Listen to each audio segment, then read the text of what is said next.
The Broad to Go box is an art box that includes questions and prompts and information about particular pieces of art found in the Broad, as well as supplies and things that kids can use to create their own art, as well as tickets to visit the Broad for when we're all open again, and a journal.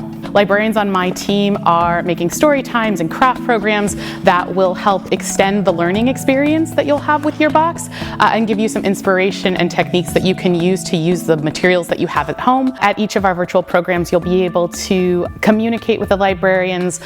We want to share your art with each other and give you a place that you can really connect with our community. And the other really cool thing that's in these boxes are these cards that give you prompts for how to think about art, how to talk about art, how to explore these things.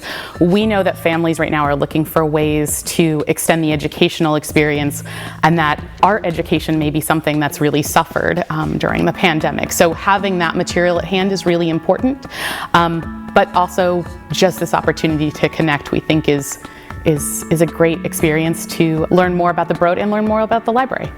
For the library for pop art, and this is Cinderella, and this is my pop art.